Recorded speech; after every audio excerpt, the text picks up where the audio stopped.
داڑھی عظیم سنت ہے، پگڑی عظیم سنت ہے، مسواک عظیم سنت ہے، لیکن میرے بھائی سچ بولنا بھی تو سنت ہے نا، دل صاف رکھنا بھی تو سنت ہے نا، غیروں کے لیے دعا مانگنا بھی تو سنت ہے نا، کسی کے حق میں نرم رہنا بھی تو حضور کی سنت ہے نا، خیر خیر بھی تو نبی پاک کی سنت ہے۔ ان پر توجہ کب ہوگی؟ آپ غور کریں، عرض کی یا رسول اللہ دعا کرے تباہ ہو جائے تو حضور نے ہاتھ اٹھائے، کہا اے اللہ انہیں ہدایت دے دے، انہیں پتہ ہی نہیں یہ کیا کر رہے۔ جس طرح بندہ بچوں کے بارے میں ذہن نہیں بناتا کہ ابھی بچہ اسے پتہ ہی نہیں، اللہ ہدایت دے دے، تو غلام نے عرض کی حضور ایک بندے نے بھی بات نہیں مانی اور آپ دعائیں مانگ رہے ہیں، تو یہ میرے محبوب کا گمان ہے، یہ حضور کی سوچ ہے، یہ نبی پاک نے مثبت رویوں کو فروغ دیا ہے سوسائٹی میں۔ کریم فرمانے لگے یہ نہیں نہ مانتے تو میں پھر بھی ان کی ہلاکت کی دعا نہیں کروں گا، اس لیے کہ اگر یہ نہیں مانتے تو مجھے امید ہے ان کی آنے والی نسلیں مان جائیں گی۔ ان کی نسلوں کے بارے میں خوشگمانی، ان کی نسلوں کے بارے میں۔ ہم نے تو اپنے بچے مایوس کر دیے، اور تیرا کچھ نہیں ہو سکتا، تیرے ورگے بندے نہیں کامیاب ہو سکتے۔ کس کو کہہ رہے ہیں؟ اپنے بیٹے کو، اپنے شاگرد کو، اپنے عقیدت مند کو، اپنوں کو کہہ رہے ہیں۔ وہ میرے پاس ایک بزرگ اپنے بچے کو دم کرانے لائے تو انہوں نے اتنی لمبی لسٹ شکایتوں کی کھول دی، کہنے لگے جی 4 بچے ہیں، یہ ضدی بھی بڑا ہے، نکمہ بھی بڑا ہے، نلائق بھی بڑا ہے، بات بھی کوئی نہیں سنتا، سارے گھر میں رٹا ہی اس کا ہے۔ میں نے بڑے ادب سے انہیں عرض کیا کہ آج کے بعد آپ نے اس کے سامنے نہیں کہنا، آپ اسے پکا کر رہے ہیں بیچارے کو، یہ کٹ جائے گا اپنی فیملی سے، کبھی ایسا کام نہ کریں۔ آپ اپنے بچوں کی تربیت کریں تو غیر محسوس طریقے سے، اگر آپ کو اس میں کوئی کوتاہی نظر آئے تو اس طرح کر کے اس کی تربیت کریں کہ اسے محسوس ہی نہ ہو مجھے ٹرین کیا جا رہا۔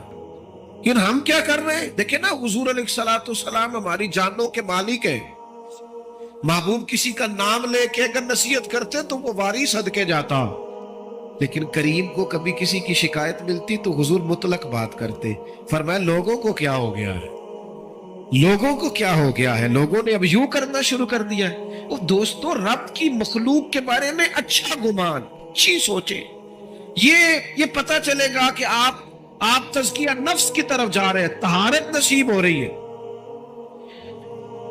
میں نے اپنی زندگی میں اکثر لوگوں کو دیکھا ہے کہ انہوں نے اگر چاہا ہے تو بہت سارے لوگوں کے حق میں رائے عامہ ہموار کر دی ہے۔ اگر انہوں نے چاہا ہے، کسی شخص نے جا کے کہا جناب آج فلاں شیخ کے مل کے آیا ہوں، تقریر سن کے آیا ہوں، کیا بات ہے، بڑا لطف آیا ہے، کیا بات، لیکن اب وہ بدگمانی پیدا کرنی ہے نا، فوراً ایک بات چھوڑیں گے، او تے ساری گلا ٹھیک نے، ہنسے نہیں سن ذرا صحیح کر کے، یہ طریقہ اس طرح کا نہیں، بیٹھے ٹھیک، بھائی وہ انسان ہے، 99 خوبیاں نظر آئی ہیں، بحیثیت انسان بھی 1-2 رہ جاتی ہیں، تھوڑی گنجائش تو دے اللہ، اچھا گمان تو، اور پھر اس کا ابلاغ کریں گے، ہلکا ہلکا دوسرے کو بتائیں گے، وہ تو نے دیکھا کیسے بات کر رہا تھا، وہ تو نے دیکھا آنا جانا کیسا تھا، وہ تو نے غور کیا ہے اس کا۔ وہ میں جیسا کہ میں نے عرض کیا ہے 6-6 7 جگہوں پہ جانے کا موقع ملتا ہے، اب مجھے کوئی شخص روک رہا ہے اگر باہر کہ آپ رکے، تو جہاں آگے پہنچنا ہے وہ یہ تو پوچھ ہی نہیں رہا کہ آپ نکلے ہیں کہ نہیں نکلے، وہ کہہ رہے ہیں پہنچے کتنے ہو،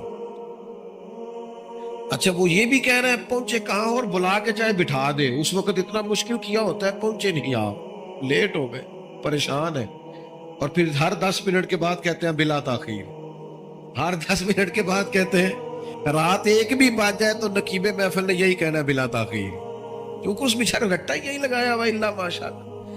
تو اب وہ میں جا رہا ہوں، لوگ ملنا چاہ رہے ہیں، میں بڑی تکلیف بعض اوقات محسوس کرتا ہوں کہ یار ان لوگوں سے مل لیتا، لیکن وہ دیکھنے والا اچھا گمان کرنا اس کے لیے مشکل ہو جاتا ہے کہ یار یہ کھڑا کیوں نہیں ہوا، اسے رکنا چاہیے تھا، لیکن وہ اس مشکل کو نہیں سمجھتا کہ جناب کس طرح اچھا گمان جب آپ سوسائٹی میں کرتے ہیں پھر اس کا ابلاغ بھی ہوتا ہے۔ حضرت بشر حافی رحمت اللہ علیہ بغداد کی جامع مسجد میں جمعہ پڑھتے تھے، کوئی انہوں نے دنیا داری نہیں بنائی تھی، جس آدمی نے جوتے نہ خریدے ہو پہننے کے لیے اس کا کسی سے کیا رٹا ہوگا، لیکن مخلوق تو فنکار ہے اس درجہ کے پل بھر میں، سنگے در کعبہ سے بھی اسنام تراشے، تم کون ہو کیا چیز ہے داغے کبابی، لوگوں نے تو مریم پہ بھی الزام تراشا۔ لوگ باز آتے ہیں کوئی شکوہ کرنے سے، جس بندے کا کوئی رٹا نہیں کسی سے، ان پر بھی الزام لگا دیا، شکوہ شروع ہو گیا، بدگمانی۔ کیا ہوا جی؟ ایک تاجر کہنے لگا جی بابا صرف جمعے والے دن فرض ہی پڑھتا ہے، باقی نماز ہی نہیں پڑھتا مسجد میں۔ یہ مسجد کے امام پر بعض لوگ بڑی سختی کرتے ہیں، کہتے ہیں عصر کی پہلی 4 سنتے نہیں پڑھتا۔ تو میں نے کہا ضروری ہوتی تو اللہ رسول فرض کرتے، آپ کیوں کر رہے ہیں؟ جس چیز کو اللہ رسول نے ضروری قرار نہیں دیا آپ کیوں دے رہے ہیں؟ تو کہا جناب حضرت بشر حافظ صرف فرض جماعت سے پڑھتے ہیں، اور اس نے یہ بات کئی لوگوں سے کی۔ تو دیکھو یار یہ درویش بنے پھرتے ہیں، بڑے پیر ہیں، اور یہ صرف فرض پڑھ کے نکل جاتے ہیں مسجد سے۔ بہت سارے لوگوں نے سمجھایا کہ یار تمہیں ایسا نہیں کرنا چاہیے۔ بالآخر ایک دن ایک صاحب نے کہا یار تو پتہ ہی کر لے کدھر جاتے ہیں۔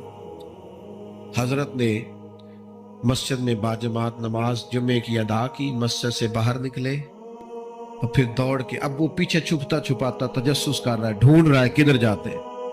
حضرت نے جیسے ایک دکان سے نان خریدے تو کہنے لگا اوہو مولوی کو بھوک نے ستایا تھا، سنتیں چھوڑ دی اس نے۔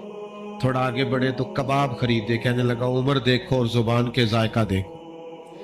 حضرت آگے بڑھے تو جنگل کا راستہ لیا، کہنے لگا یہ لوگوں سے چھپ کے کھائے گا۔ کہتا ہے چند قدم میں آگے بڑھا تو ایک کچے مکان کا دروازہ کھٹکھٹایا، اور پھر حضرت نے اس کو کھولا، پہلے بجایا کہ میں آ گیا ہوں، پھر اسے کھولا، اور جیسے ہی میری نظر پڑی تو سامنے ایک معذور فالج زدہ آدمی بیٹھا ہے۔ شیخ دوڑ کے گئے، مٹکے سے پانی پیالے میں ڈال کے پہلے اس کا منہ دھویا، پھر اسے سیدھا کر کے بٹھایا، اور پھر لقمہ توڑ کے اس کے منہ میں رکھا، اور ساتھ ہی کہنے لگے معاف کر دینا، جمعے کا دن تھا، لیٹ ہو گیا ہوں، ابھی تو میں نے سنتیں بھی پڑھنی، ابھی تو میری بقیہ نماز رہتی ہے۔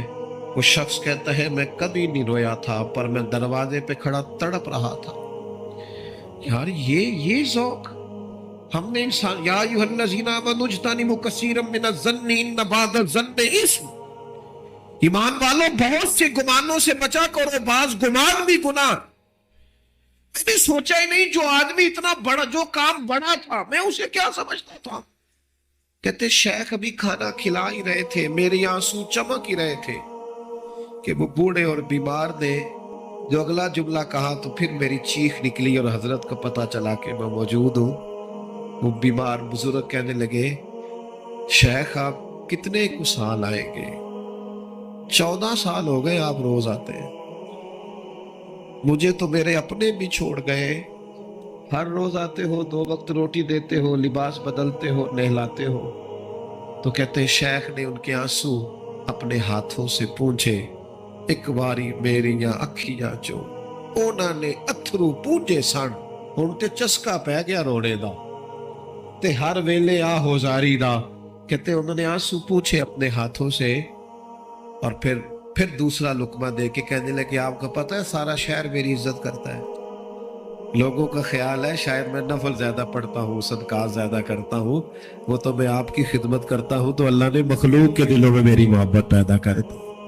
آپ خوش گمان کیوں نہیں ہوتے؟ اچھی رائے قائم کیوں نہیں کرتے؟ رویوں کو مثبت کیوں نہیں کرتے؟ بیٹی کی شکایت آ گئی ہے میکے سے، کام نہیں کرتی ٹھیک سے، اسے تو اٹا نہیں ابالنا آتا ڈھب سے، تو ابا جی وکیل بن گئے، اماں وکیل بن گئی، کہنے لگی بچی ہے، سیکھتے سیکھتے تو مہربانی کرو نا یہی والا کلیہ بہو کے لیے بھی استعمال کرو، یہ بہو کے لیے بھی کہو کہ ابھی بچی ہے، سیکھتے سیکھتے جب آپ کا بیٹا اعتراض کرے کہ کھانا ڈھب سے نہیں بناتی تو انہیں کہو شہزادی تھی اپنے باپ کے گھر میں، وہ اگرچہ غریب تھا پر بیٹی کی خواہش پوری کرتا تھا، اس نے لاڈ سے رکھی تھی، اٹھتی تھی کام کرنے کے لیے، اور اماں اٹھاتی تھی تو ابا کہہ دیتا تھا ساری عمر کام نہیں کرنے سو، پتہ نہیں اگلے نے کی سلوک کرنا ہے، چل میری تین 4 دن سکون نہ رہ لین دے۔ یہ لاڈلی تھی، کسی کی شہزادی تھی، تیرے گھر آئی ہے چھوڑ چھاڑ کے، اور تیری خوش گمانی کیوں قائم نہیں ہوتی؟ کیوں بدگمان ہے ہم اتنے؟ ہمارے لہجے کڑوے کسیلے، اور کسی کے بارے میں ہم سے رائے نہیں جائے تو وہ رائے اس طرح کی ہے کہ جیسے ترمذی شریف میں حدیث ہے، یہاں علماء بیٹھے نبی پاک علیہ السلام نے فرمایا میری امت گمراہی پر جمع نہیں ہوگی، میری امت گمراہی پر جمع، لیکن ہم سے پوچھو تو 3-4 لوگ ہی ٹھیک ہے بس جو ہمارے ساتھ ہوتے. حضور تو فرماتے جمع ہی نہیں ہوگی گمراہی. تو نے کیسے یہ طے کر لیا کہ سارے لوگ ہی خراب ہو گئے؟ اللہ نے اتنی خوبصورت مخلوق بنائی ہے، تجھے حسن ہی نظر نہیں آتا، تجھے اس میں خوبیاں ہی دکھائی نہیں دیتی، تو پیار ہی نہیں کرتا، تیرے لہجے میں محبت ہی نہیں ہے، تیرا انداز ترچھا ہے، کڑوا ہے، تو سیلا ہے، تو بات کرتا ہے تو آگ اگلتا ہے، تو رائے دیتا ہے تو اس میں. اور پھر ایک اور بات بھی،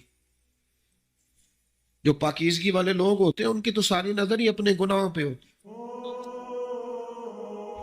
ہم جب بھی بات کرتے ہیں نا بڑا کھل کھل کے کرتے ہیں، بات کرتے ہیں تو بڑا جناب ہمارا انداز عجیب ہوتا ہے کہ جیسے بڑے پرہیزگار ہیں، بڑے بھولے بھالے، بڑے اللہ والے، ریاض آپ کو بس ہم ہی جانتے، لیکن اپنی کوتاہیوں پر نظر ہی نہیں کرتے.